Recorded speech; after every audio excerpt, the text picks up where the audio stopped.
Fans de Ludo, bienvenue à Renard Ludique. Allez, installez-vous confortablement et aujourd'hui je vous propose de vous emmener en terre du milieu et ce grâce au jeu La Guerre de l'Anneau, le jeu de cartes. Alors bien sûr on va être sur un jeu de cartes, un jeu d'affrontement, ça va être pour 2 à 4 joueurs et on sera sur des parties d'environ 1h, 1h30. Alors dans La Guerre de l'Anneau, le camp des peuples libres va affronter tant bien que mal celui de l'ombre. Vous serez chacun à la tête d'une armée que vous allez devoir déployer sur le champ de bataille, vous allez devoir faire appel à des personnages pour vous aider et sans oublier de les équiper pour les rendre encore plus efficaces. Allez, voyons comment préparer le champ de bataille. Alors, pour ce qui est de la mise en place, vous allez devoir d'abord choisir un scénario où les personnages à incarner vont être précisés, chacun venant avec un paquet de cartes. Il faut savoir qu'il y aura certaines règles spéciales qui pourront intervenir, alors soit dans la mise en place, soit dans les règles au cours de la partie. Et chaque joueur va venir prendre un pion anneau, et le premier joueur qui est mentionné dans le scénario va récupérer un champ de premier joueur.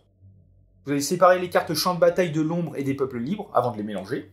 Et vous allez créer un paquet de cartes route en les empilant afin que les 3 cartes route 1 soient au sommet, suivi des 3 cartes route 2, et ainsi de suite, jusqu'au 9. Chaque joueur va venir piocher 7 cartes de son deck, alors encore une fois précisé dans le scénario, et vous devrez défausser 2 cartes que vous allez placer face cachée dans une des fosses. Et là, vous êtes prêt à démarrer la partie. Une partie de la Guerre de l'Anneau va se jouer en un nombre indéterminé de tours et qui peut aller jusqu'à 9. À l'issue de chaque manche, vous serez amené à calculer votre score, et s'il y a une différence de 10 points ou plus entre les deux camps, celui qui a le plus de points va bien naturellement gagner la partie. Chaque manche va être divisée en 5 grandes phases. Alors vous aurez tout d'abord une phase de lieu, vous allez activer des capacités, champ de bataille et route. Vous aurez ensuite une phase d'action, une phase de combat. Vous allez enchaîner sur une phase de vérification de victoire, et vous allez terminer avec une phase de pioche. Vous allez pouvoir récupérer des cartes en fonction du scénario. Vous allez ensuite continuer sur un nouveau tour. Lors de la première phase, le premier joueur va activer une carte champ de bataille et une carte route en appliquant leurs effets. Pour ce qui est du champ de bataille, alors encore une fois en fonction du scénario, vous allez piocher une carte au hasard. Et pour ce qui est des routes, en fonction de la manche, vous allez récupérer l'une des 3 cartes de façon aléatoire. Ces cartes, vous allez les placer au centre de la table. Et ensuite, la phase d'action, vous allez jouer à tour de rôle, en commençant bien sûr par le premier joueur, puis en suivant l'ordre indiqué dans le scénario. A votre tour, vous allez soit pouvoir effectuer une action, ou bien vous allez pouvoir passer. Vous allez continuer ainsi jusqu'à ce que tous les joueurs passent consécutivement. Première action possible, jouez une carte de votre main. Alors pour ça, vous allez devoir défausser une autre carte de votre main. Et si vous souhaitez jouer la dernière carte que vous allez devoir soit éliminer la première carte de votre pioche, soit une carte de votre réserve. Vous pourrez jouer des cartes armées qui iront dans votre réserve, ou bien sur un champ de bataille actif, si sa faction correspond. Il faut savoir qu'une carte armée ne pourra pas aller sur une route. Et attention, si vous jouez une carte dans votre réserve, elle ne pourra pas se déplacer pendant la même manche. Vous avez les cartes personnages que vous pourrez jouer soit dans votre réserve, soit sur un champ de bataille actif, si sa faction correspond encore une fois, ou sur une route si les numéros correspondent. Vous avez des objets qui seront toujours joués sur une carte personnage indiquée, et qui va devenir son porteur. Bien sûr, ça va rajouter des bonus. Et vous avez enfin les événements où vous allez immédiatement appliquer un effet. Autre action possible, le déplacement, pour déplacer soit une carte armée ou bien un personnage vers un champ de bataille ou une route.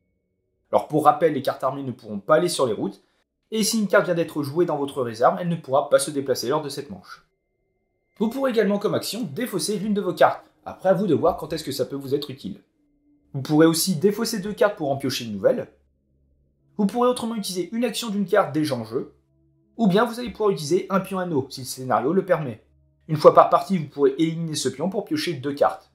Et à noter que s'il n'a pas été utilisé, ce pion va vous rapporter un point de victoire lors du décompte final. Et bien sûr, dernière chose que vous allez pouvoir faire, c'est passer. Mais attention, vous aurez tout de même quelques conditions à respecter. Pour ça, il faut que la taille de votre main soit inférieure ou égale à la limite de main, qui est en général de 2 en début de partie. Autre façon de passer, c'est que le nombre de cartes que vous avez en main soit inférieur à celle de tous vos adversaires. Et à noter que même si vous passez, lors de votre prochain tour, vous pourrez tout de même effectuer une action, mais bien sûr à condition que la manche dure toujours. Et dès lors que tous les joueurs ont passé de façon consécutive, vous allez passer à la phase de combat, vous allez résoudre les champs de bataille et les routes. Pour ce qui est des routes, il faut savoir que le camp de l'ombre sera toujours l'attaquant, et du coup le camp des peuples libres le défenseur. Alors vous allez commencer par compter le nombre de symboles sur les cartes et les pions ombre sur la route, moins le nombre de ce symbole présent sur la route. Pour chacun de ces symboles restants, les joueurs des peuples libres doivent en annuler autant que possible en éliminant des cartes sur la route jusqu'à réduire le nombre de crânes à 0. Ensuite, toutes les cartes restantes des peuples libres vont être défaussées, tandis que toutes les cartes ombres engagées dans ce combat vont être éliminées. Et en fonction du scénario, le résultat du combat peut différer. Mais par exemple, si tous ces symboles ont été annulés, le joueur du peuple vont déplacer la carte route dans leur zone de score, ce qui va rapporter des points de victoire. Et inversement, s'il reste encore de ces symboles, le camp de l'ombre va ajouter autant de pions de corruption que de symboles crânes non annulés à la zone de score. Et vous allez également récupérer la route. Pour ce qui est des champs de bataille, alors sur un champ de bataille de l'ombre, le camp de l'ombre sera toujours le défenseur, et forcément le camp des peuples libres l'attaquant, et inversement sur les champs de bataille des peuples libres. Vous allez tout d'abord compter le nombre de symboles sur les cartes en attaque, et vous allez en annuler autant que de symboles boucliers sur le champ de bataille. S'il reste des symboles, les joueurs en défense doivent éliminer leurs cartes, jusqu'à ce que le nombre de symboles atteigne la valeur d'attaque, et toutes les cartes en défense restantes sur le champ de bataille sont défaussées. Et à l'issue du combat sur un champ de bataille, toutes les cartes en attaque sont éliminées. Le camp victorieux va pouvoir prendre le contrôle du champ de bataille et le placer dans sa zone de score. Il faut savoir que certains personnages possèdent ce symbole qui représente le commandement. Pour que ces symboles soient pris en compte, le personnage va avoir une armée de la même faction sur le même champ de bataille. Et une fois que tous les combats sont résolus, vous allez passer à une vérification de victoire. Pour le peuple libre, chaque route et champ de bataille présent dans votre zone de score va vous rapporter autant de points qu'indiqué dans le coin supérieur gauche. Concernant le camp de l'ombre, chaque champ de bataille présent dans votre zone de score va vous rapporter autant de points qu'indiqué dans le coin supérieur gauche, et chaque jeton corruption va vous rapporter un point. De même pour le pion anneau.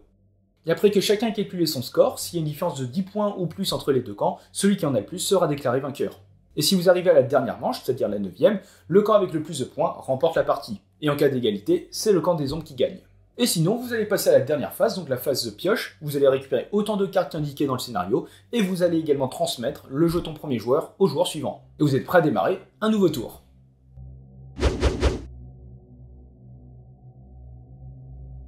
Et voilà, c'est la fin de cette vidéo. Donc désormais, vous n'avez plus qu'à recréer l'histoire de la Terre du Milieu. Si le jeu vous a plu et que vous souhaitez soutenir la chaîne, n'hésitez pas à utiliser le lien qui est en description. Et comme d'habitude, vous pouvez très bien laisser un petit pouce bleu, commenter et vous abonner, ça nous fait toujours plaisir. Et sur ce, on se retrouve dans une prochaine vidéo. Ciao!